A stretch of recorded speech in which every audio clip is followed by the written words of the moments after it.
الرحيم الحمد لله رب العالمين والعاقبة للمتقين والصلاة والسلام على سيد المرسلين نبينا محمد وعلى آله وصحبه أجمعين أما بعد গত সপ্তাহে আমরা যে বিষয়টি পড়েছিলাম সেটি ছিল স্বর্ণ রৌপ্যের যাকাত। আজ আমাদের কাছে যাকাত সম্পর্কেই আরো একটি বিষয় আছে, সেটি হলো ব্যবসায়িক সামগ্রীতে যাকাত। কিসে যাকাত? ব্যবসায়িক সামগ্রীতে যাকাত। ব্যবসায়িক সামগ্রী কাকে বলে এবং কিভাবে এসব কিছুতে যাকাত দিতে হয়, কতখানি দিতে হয়, কি শর্ত আছে, এ সম্পর্কে আজকের পড়াশোনা ইনশাআল্লাহ। বলছেন আরুজ শব্দটি আরজ শব্দের বহুবচন। এখানে আরুজ আরজ কেন শুরু করে দিল আরবি শব্দটি? মানে ব্যবসায়িক সামগ্রীর আরবি হচ্ছে আরুজ।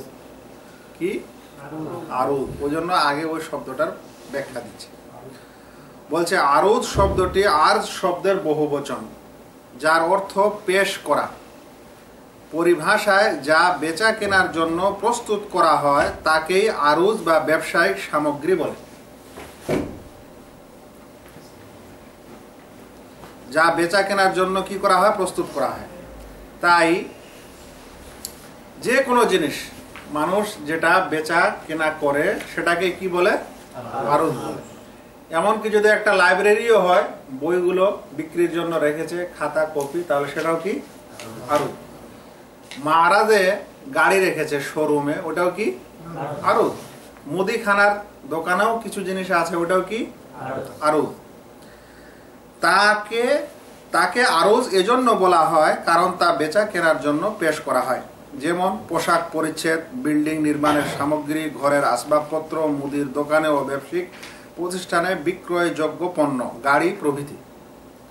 অধিকাংশ বিদ্বানদের নিকট এসব পণ্যে যাকাত রয়েছে। যখন অধিকাংশ বিদ্বানের কথা বললো, তার মানে কি বুঝে আছে যে এমনও কিছু বিদ্বান আছেন যারা এতে যাকাত নেই এ কথা বলেছেন। কিন্তু জমহুর উলামায়ে কেরাম বা অধিকাংশ বিদ্বান কি মনে করেন? এসব কিছুতে যাকাত আছে। দলিল হিসাবে তারা এই হাদিসটি পেশ করে থাকেন। আল্লাহ রাসূল সাল্লাল্লাহু আলাইহি ওয়াসাল্লাম বলেছেন, ফাইন্নান নাবিয়্যা সাল্লাল্লাহু আলাইহি ওয়াসাল্লাম কানা ইয়া'মুরুনা আন নুখরিজাস সাদাকা। সামুরা বিন জুনদুব রাদিয়াল্লাহু তাআলা আনহুর এই হাদিস, তিনি বলছেন এক জায়গায় খুতবা দেওয়ার পর, আম্মা বাদ, তারপরে বলছেন ফাইন্নান নাবিয়্যা সাল্লাল্লাহু আলাইহি ওয়াসাল্লাম কানা ইয়া'মুরুনা আন নুখরিজাস সাদাকাতা মিনাল্লাযী নু'ইদ্দুহু লিল বাই'। আবু দাউদ বর্ণনা করেছেন এবং বাইহাকী হাদিসটিকে। সামুরা বিন জুনদুব রাদিয়াল্লাহু তাআলা আনহু বলেন, অতঃপর নবী সাল্লাল্লাহু আলাইহি ওয়াসাল্লাম আমাদেরকে নির্দেশ দিতেন আমরা যেন বেচা কেনার জন্য প্রস্তুতকৃত দ্রব্য থেকে যাকাত বের করি। তাহলে বেচা কেনার যা কিছু দ্রব্য আছে তা থেকে যাকাত বের করার আদেশ করা হয়েছে। কাদেরকে? সাহাবাদেরকে। তার মানে এখন যে কোনো মানুষ যারা বেচা কেনার জিনিস প্রস্তুত করে বিক্রির জন্য, সেগুলোতে কি আছে? যাকাত আছে। ওটাকে আমরা বাংলায় বলছি ব্যবসার সামগ্রী। কিন্তু হাদিসটি একটু দুর্বল। হাদিসটি কি? জয়ীফ। যদি হাদিসটি জয়ীফ হয় তাহলে এখন কি হবে? এই কারণে কিছু ওলামা কি বলেছেন যে ব্যবসার সামগ্রীতে যাকাত নেই। কিন্তু অধিকাংশ ওলামায়ে কেরাম কি বলছেন? যাকাত আছে। তাদের এটি দলিল। এই দলিলটি যদি জয়ীফ হয় তাহলে জয়ীফ দলিলের উপর ভিত্তি করে একটা যাকাতের সামগ্রী বা যাকাতের একটা খাত কি আবিষ্কার করা যায়? তাহলে কি করা যেতে পারে? এখন কোরআনের কোনো আয়াতে নাই যে ব্যবসার সামগ্রীতে যাকাত দিতে হবে। যে দলিলটি আপনাদের কাছে পেশ করা হলো সেই দলিলটিতে কি আছে? দুর্বলতা আছে। তারপরেও প্রায় সকল, মানে খুব কুচিত কয়েকজন ফকিহ বাদ দিয়ে প্রাচীন সকল ওলামায়ে কেরাম এই হাদিসটিকে গ্রহণ করেছেন বা এর ভিত্তিতে যাকাত দিয়েছেন। এই কারণে আমাদের আরো কিছু দলিলের দরকার আছে, যে দলিলগুলি কি করবে, এই দলিলটাকে আরো মজবুত করবে। তার মধ্যে সহিহ বুখারীতে যে হাদিস এসেছে, মুআয বিন জাবাল রাদিয়াল্লাহু তাআলা আনহুকে যখন ইয়েমানে প্রেরণ করা হয়েছিল তখন তাকে বলা হলো, আ'লিমহুম আন্নাল্লাহ ইফতারাদা আলাইহিম সাদাকা, একটার পর একটা যা নসিহত করেন আল্লাহ রাসূল। তারপরে বললেন যে তাদের সংবাদ দিয়ে দাও যে আল্লাহ তাআলা তাদের উপর সাদাকা ফরজ করেছেন, মানে যাকাত ফরজ করেছেন, ফি আমওয়ালিহিম, তাদের মাল সম্পদে যাকাত ফরজ করেছেন, তুখাযু মিন আগনিয়াইহিম ফাতুরাদ্দু আলা ফুকারাইহিম, যা তাদের ধনী লোকজন থেকে নেওয়া হবে এবং তাদের দরিদ্রদেরকে ফিরিয়ে দেওয়া হবে। এই হাদিসটি প্রমাণ করে যে মাল সম্পদের যাকাত আছে। বলছে ওয়ালা শাক, কি বলেন আল্লাহ রাসূল, যে ইফতারাদা আলাইহিম সাদাকা ফি আমওয়ালিহিম, আল্লাহ তাআলা তাদের মাল সম্পদে কি রেখেছেন, যাকাত ফরজ করেছেন। ওয়ালা শাক্কা, দলিল ইস্তেদলাল হচ্ছে ওয়ালা শাক্কা আন্না আরুদাত তিজারা মাল, এতে কোনো সন্দেহ নেই যে ব্যবসায়িক সামগ্রীগুলি মাল না মাল নয়, মাল। তাহলে ব্যবসায়িক সামগ্রী একটা মাল। আর আল্লাহ রাসূল সাল্লাল্লাহু আলাইহি ওয়াসাল্লাম বললেন যে তাদেরকে বলে দাও যে তাদের মাল সম্পদে কি আছে, যাকাত আছে। তাই যেহেতু ব্যবসায়িক সামগ্রী মাল সম্পদ, তাহলে তাতেও কি আছে, যাকাত আছে। আগের দলিলটা থেকে এই দলিলটা বেশি মজবুত, কারণ এটা সহিহ। যদিও ব্যবসার সামগ্রী নির্ধারিত ভাবে শব্দ আসেনি, কিন্তু মাল কথাটি এসেছে। আর মালটা সামগ্রী যেটা আরজ, যেটা পণ্য বিক্রির জন্য প্রস্তুত করা হয়, সেটা কি মাল নয়, সেটা মাল। তাহলে সেখানে যাকাত সেটাতে আছে। তাই এরকম আরো কিছু দলিল ও সাহাবায়ে কেরামের আসার থেকে এটা প্রমাণিত যে ব্যবসার সামগ্রীতে কি আছে, যাকাত আছে। শুধু ওই হাদিসটি কেন্দ্র করে না, আরো এরকম অনেকগুলা দলিল প্রমাণ কেন্দ্র করে কি বোঝা যায় যে ব্যবসার সামগ্রীতে যাকাত আছে।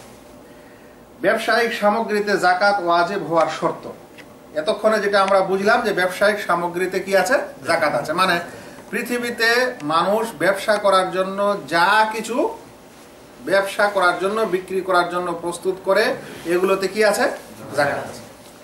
কিন্তু যদি হারাম মাল প্রস্তুত করে তাহলে তাতে কি নাই, ওই ব্যবসাটাই হারাম, ওইটা তো যাকাত থাকা দূরের কথা। ওই হারাম মালের যাকাত দিলে কোনো যাকাত কবুল হবে না। যাই হোক, এটা জানার পর এখন জানতে হবে ব্যবসায়িক সামগ্রীতে যাকাত ওয়াজিব হওয়ার শর্ত কি। 1 নম্বর বলছে উহা দ্বারা ব্যবসা করার নিয়ত থাকতে হবে। কেউ সাজিয়ে গুজিয়ে লাইব্রেরি রেখেছে বিক্রির নিয়তে নয়, তাহলে কি হবে না, যাকাত দিতে হবে। 1 নম্বরটা ব্যবসার জন্য। এখানে আরেকটি শর্ত যোগ করতে হবে, যেটা আমাদের এই পাঠ্যপুস্তকে নাই, সেটা হলো 1 বছর অতিক্রম করা, 1 বছর অতিক্রম হতে হবে। যে কথাটি এখানে উল্লেখ করা হয়নি, ছুটে গেছে বা যে কোনো কারণে, এই দুটি শর্ত। 1 নম্বর হলো ব্যবসার উদ্দেশ্যে সেই সামগ্রীগুলি থাকবে, আর 2 নম্বর হলো 1 বছর অতিক্রম হবে, অতিবাহিত হবে, তারপরে 1 বছর পূর্ণ হওয়ার পর তখন সেটা যাকাতের শর্ত পূর্ণ হবে। ব্যবসায়িক সামগ্রীতে যাকাত বের করার পদ্ধতি, কিভাবে বের করতে হবে যাকাত, এখানে একটু পড়ে নিয়ে আগে, তারপরে আরেকটা অন্য মাসলা। কোন ব্যক্তি যদি ব্যবসায়িক দ্রব্যে যাকাতের নিসাব পরিমাণের মালিক হয় এবং ওর উপর 1 বছর অতিক্রম করে, তাহলে বছর শেষে উহার মূল্য নির্ধারণ করে তা থেকে যাকাত বের করবে। দুটি কথা ভিতরে বলছে যে যাকাতের নিসাব পরিমাণ তার সামগ্রী থাকতে হবে। এখন এই ব্যবসার সামগ্রীর নিসাব কি? ব্যবসার সামগ্রীর নিসাব হলো যেটা স্বর্ণের নিসাব, স্বর্ণরৌপ্যের নিসাব। স্বর্ণের নিসাব কি পড়েছিলাম আমরা, 85 গ্রাম বা 85 গ্রাম স্বর্ণের যেটা মূল্য। 85 গ্রাম স্বর্ণের মূল্য সব সময় এক ধরনের থাকবে না। একজন মানুষ আজকাল ব্যবসা শুরু করেছে বা 5 মাস 10 মাস আগে, যখন ওর 1 বছর অতিক্রম হলো দোকান দেওয়া, তখন সে তার যেটা মাল আছে, সামগ্রী আছে তার দোকানে, সেগুলো একটা আনুমানিক রেট, একটা দাম লাগাবে। দেখা গেল 5 লক্ষ হয়েছে, 3 লক্ষ, 2 লক্ষ হয়েছে। এখন বাজারে 85 গ্রাম স্বর্ণের দাম জেনে নেবে। 85 গ্রাম স্বর্ণের যখন দাম জানবে, যদি দেখা গেল যে 2.5 লাখ বা 3 লাখ, তখন দেখতে হবে যে ও যেটা দাম 85 গ্রাম স্বর্ণের বর্তমান বাজারে তার কম জিনিস আছে না ওর চাইতে বেশি মূল্যের আছে। যদি ওর চেয়ে কম মূল্যের থাকে তাহলে আর যাকাত তার উপর জরুরি না।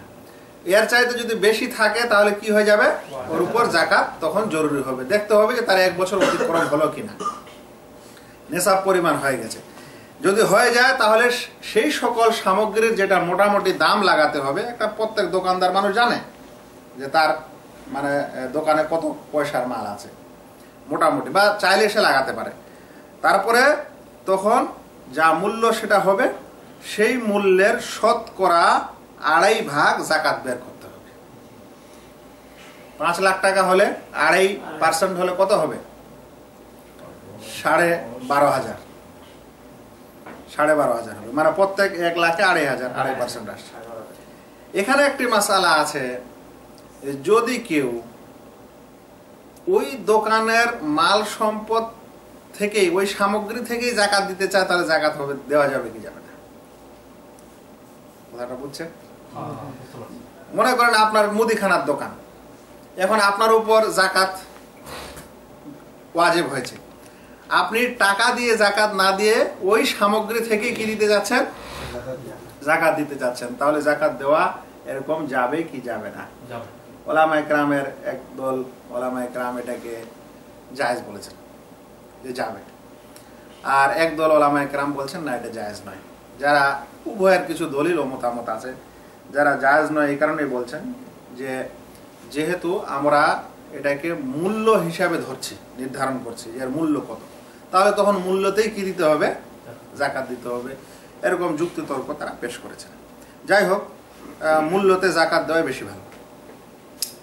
কতিপয় মাসালা, যদি কারো কাছে স্বর্ণ ও রৌপ্য থাকে এবং তা নেশাব পরিমাণ না হয়, তবে তা ব্যবসায়িক পণ্যের সাথে একত্রিত করে নেশাব পূর্ণ করবে। এটা আপত্তিকর। আমরা গত সপ্তাহে করেছিলাম এই বিষয়ে, পুরোপুরি আলোচনা করেছিলাম যে আল্লাহ রাব্বুল আলামিন যখন স্বর্ণের নেশাব আলাদা করে দিয়েছেন, রৌপ্যের নেশাব আলাদা করে দিয়েছেন, তাহলে তখন আমাদেরকে সেটা আলাদা আলাদা করে দিতে হবে, এটাই বেশি ভালো। যদি কেউ মিলিয়ে নিতে চায় তো মিলিয়ে নিয়ে দিতে পারে, এটা জায়েজ, কিন্তু ওর উপর মিলানো জরুরি না। সেই কারণেই যখন আরো যুক্তে যারা একটা আলাদাই খাত যাকাতের, তখন সেটাকে আবার ওর সঙ্গে মিলানোর কোনো প্রয়োজন নেই। তবে কেউ যদি মিলিয়ে দিতে চায়, এটা তার তাকওয়ার পরিচয় হবে, বা বলতে পারে যে সতর্কতামূলক সে দিতে পারে, তো দিতে চাইলে দিতে পারে। আর এই কথাটাকেই হয়তো আমাদের পাঠ্যপুস্তকে অগ্রাধিকার দেওয়া হয়েছে বলে এই কথা লেখা হয়েছে। যে সমস্ত সম্পদ ব্যক্তিগত কাজের জন্য রাখা হয় তাতে কোনো যাকাত নেই, যেমন বসবাসের জন্য ঘর, পরিধেয় পোশাক পরিচ্ছদ, বাড়ির আসবাবপত্র, গাড়ি ঘোড়া প্রভৃতি। এগুলো যদি শুধু ব্যক্তিগত কাজের জন্য রাখা হয় তবে তাতে কোনো যাকাত নেই, মানে নিজের ব্যবহারের জন্য। আপনার কাছে যদি 4টা গাড়িও থাকে, 5টাও থাকে, আপনি নিজের ব্যবহারের জন্য রেখেছেন, একটা আপনি ব্যবহার করেন, আপনার ছেলে পেলে করে, আর কেউ করে, মানে আপনিই করেন মালিক হিসাবে, তাহলে ওগুলোতে যাকাত নেই। ভাড়া দেওয়ার উদ্দেশ্যে কোনো কিছু প্রস্তুত করা হলে তার মূলে কোনো যাকাত নেই। তার মূলে মানে যে জিনিসটা আপনি ভাড়ার জন্য রেখেছেন, ওই জিনিসগুলোর উপর যাকাত নেই। যদি আপনি 10টা বাড়ি তৈরি করেছেন ভাড়ার জন্য, 10টা ফ্ল্যাট তৈরি করেছেন, ওই ফ্ল্যাটগুলোর উপর যাকাত নেই। ওটাকে বলছে তার মূলে কোনো যাকাত নেই, বরং তার ভাড়াতে যাকাত রয়েছে। ভাড়া যেগুলো পাচ্ছেন, যেমন ঘর, বাড়ি, গাড়ি ইত্যাদি, তবে শর্ত হলো নেশাব পরিমাণ হওয়া এবং 1 বছর অতিক্রান্ত হওয়া। যা আপনি ভাড়া পাবেন সেগুলো থেকে দেখতে হবে যে নেশাব পরিমাণ আপনার টাকা এসেছে কিনা এবং 1 বছর অতিক্রম হলো কিনা। বলতে পারেন যে এইগুলাতে যাকাত নেই, কারণ ঘুরে ফিরে ওই কোথায় আসলো, টাকা পয়সায় যাকাত আছে, বাড়ি গাড়িতে কোনো যাকাত নেই। আপনার বাড়ি গাড়ি ভাড়া দিয়ে যখন টাকা আসলো, তো ওটা কিসে যাকাত হয়ে গেল, টাকার উপর যাকাত হলো। ওই জন্য বাড়ি গাড়িতে যাকাত নেই এই কথা বললেই যথেষ্ট। এটা ছিল আরুদ ও তেজারা সম্পর্কে যাকাতের বিধান। আশা করি স্পষ্ট। এর সারাংশ হলো এই যে ব্যবসায়িক সামগ্রীকে আরুদ বলা হয়। ব্যবসার জন্য যা প্রস্তুত করা হয়, দোকান পয়সায় গোডাউনে রাখা হয়, সেগুলোকে আরুজ বলা হয়। এ সকল দ্রব্যে জাকাত রয়েছে, এটাই অধিকাংশ ওলামার মত। এ সম্পর্কে কিছু হাদিস যদিও জয়ীফ থাকে, তাহলে অন্যান্য হাদিস এবং সব কিছুকে মিলিয়ে জাকাত আছে, এটাই কি হয় প্রমাণ হয়। আরুজ তেজারা, এতে জাকাত দেওয়ার নিয়ম হলো যে 1 বছর অতিক্রম হয়েছে কিনা এটা দেখতে হবে, মানে 1 বছর অতিক্রম হয়েছে, এটা 1 নম্বর শর্ত। 2 নম্বর শর্ত যে নেশাব পরিমাণ তার কাছে সামগ্রী আছে কিনা। আর নেশাব হলো 85 গ্রাম স্বর্ণের যেটা মূল্য, কতখানি তার কাছে সামগ্রী আছে কিনা। যদি ওর নিচে থাকে তাহলে জাকাত ওর উপর জরুরি না। কতখানি বা ওর উপরে হয় তাহলে তখন সে তার একটা মোটামুটি দাম লাগাবে, মূল্য লাগাবে সমস্ত সামগ্রী, লাগার পর 2.5% সেখান থেকে কি দিবে, জাকাত। এটা হলো আরুজ তেজারার জাকাতের নিয়ম। এবার একটি দ্বিতীয় বিষয়, যেটা খুবই জরুরি বিষয়, অধিকাংশ মানুষ এর সম্পর্কে প্রশ্ন করে থাকে এবং আমাদের এই বিষয়টা ভালো করে জানতে হবে। এই বিষয়টি হলো ঋণ হিসাবে প্রদত্ত সম্পদে জাকাত বা ঋণের জাকাত বলতে পারে। বুঝে আছে? ঋণ হিসাবে প্রদত্ত সম্পদে জাকাত মানে ঋণ হিসাবে যেই জাকাত যেগুলো মানুষ ঋণ দিয়েছে, একটা হলো মানুষকে ঋণ দিয়েছে আর একটা হলো নিজেই ঋণী, তার উপর ঋণ আছে। উভয় ক্ষেত্রের আলোচনা এখানে আছে। উভয়ের কি নিয়ম এ সম্পর্কে আলোচনা ইনশাআল্লাহ। বলছে কখন প্রদত্ত ঋণে জাকাত দেওয়া ওয়াজিব। প্রদত্ত ঋণে মানে আপনি কাউকে ঋণ দিয়েছেন, আপনি যাকে ঋণ দিয়েছেন ওই সকল ঋণে আপনি কখন জাকাত দিবেন আর না দিবেন এ সম্পর্কে এখনকার কি আলোচনা। বলছে ঋণে জাকাত দেওয়া ওয়াজিব যদি তা কোনো বিত্তশালীর নিকট দেওয়া থাকে, অর্থাৎ এমন লোকের হাতে থাকে যে তা পরিশোধ করতে সক্ষম। যেমন অস্বীকারকৃত সম্পদ যদি তার দলিল থাকে অথবা ছিনতাইকৃত সম্পদ যা সে উদ্ধার করে নিতে সক্ষম। এই কথাটির অর্থ কি? এই কথাটির সাধারণ অর্থ হলো এই, সাধারণ কথা হলো এই যে এমন লোককে জাকাত দিয়েছেন বা এমন জায়গায় আপনি ঋণ দিয়েছেন, এমন ব্যক্তিকে বা সংস্থাকে যার কাছ থেকে আপনি ওই ঋণটা ফিরিয়ে পাবেন এটাই বেশি আশা আছে। দুই ধরনের হতে পারে, ঋণ দিয়েছেন ফিরিয়ে পাওয়ার কোনো আশা নেই, হয় না এরকম। লোকটা হারাই গেছে, চলে গেছে বাড়িঘর ছেড়ে অন্য দেশে চলে গেছে, তাহলে আশা আছে না। লোকটা গরিব হয়ে গেছে, ছিল সম্পদ এক সময়, সব শেষ হয়ে গেছে, নিঃস্ব হয়ে গেছে। তো এগুলো হলো কি যে ঋণ ফিরে পাওয়ার আশা নেই। আর একটা হচ্ছে ঋণ ফিরে পাওয়ার কি আছে, আশা আছে। যাকে আপনি দিয়েছেন ওই জন্য বলছে সে বিত্তশালী, মানে সে দেওয়ার কি রাখে, ক্ষমতা রাখে। তাহলে বলছে যে এরকম যদি হয় তাহলে কি করতে হবে, লোকের হাত যে তা পরিশোধ করতে সক্ষম। বলছে এরা একটা উদাহরণ দিয়েছে, এই উদাহরণটা হয়তো অনেক প্রাচীন উদাহরণ।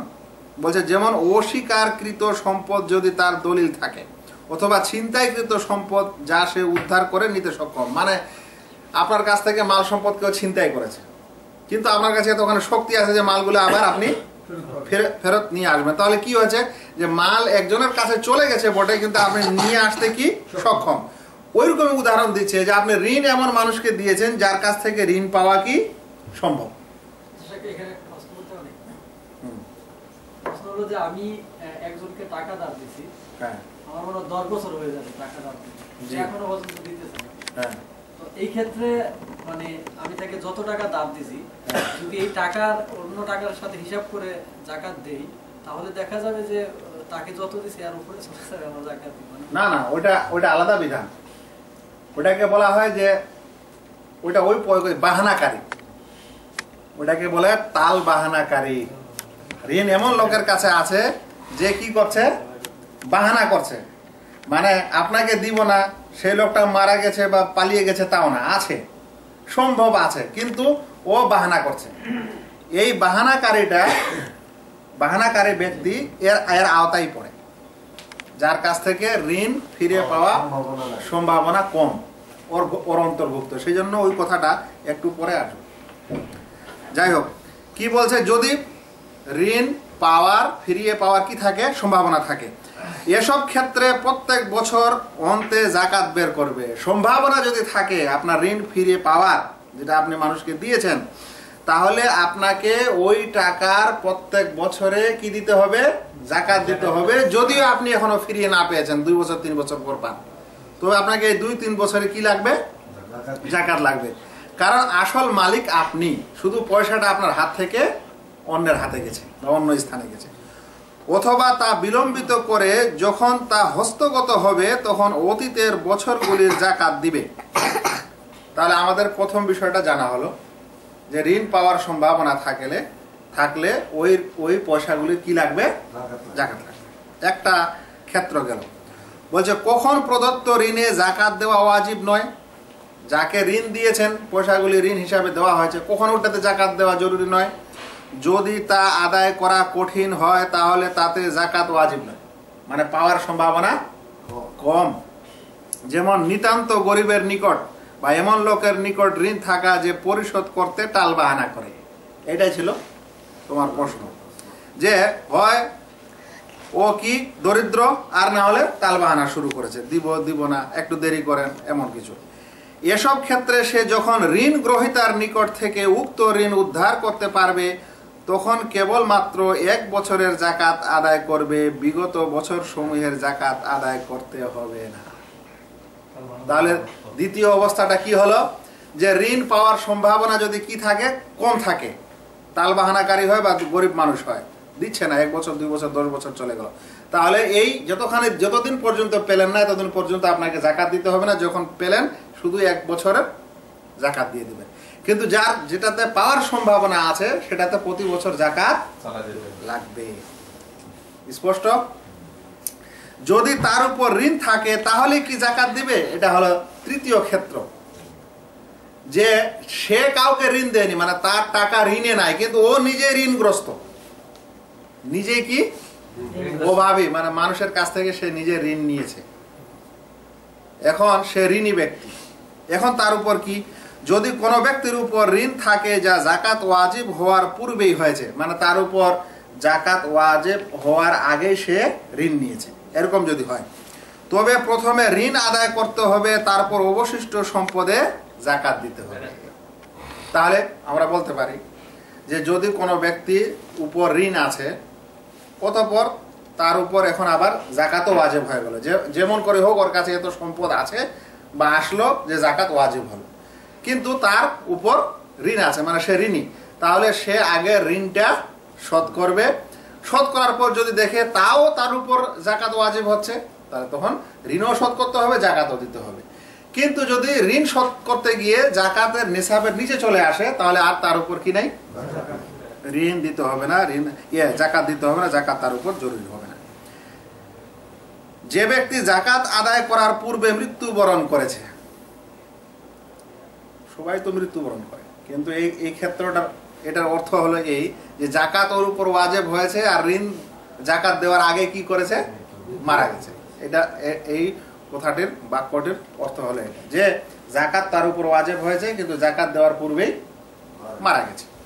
যে ব্যক্তি জাকাত ওয়াজিব হওয়ার পর উহা আদায় করার পূর্বে মারা যাবে, তার পরিত্যক্ত সম্পদ থেকে জাকাত বের করা ওয়াজিব।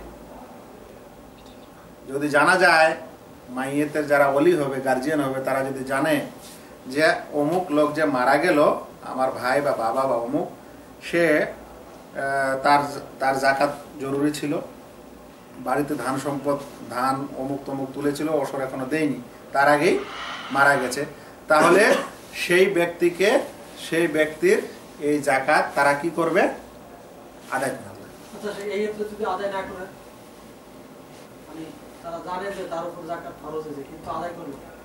আদায় করলে না গুনাহগার হবে।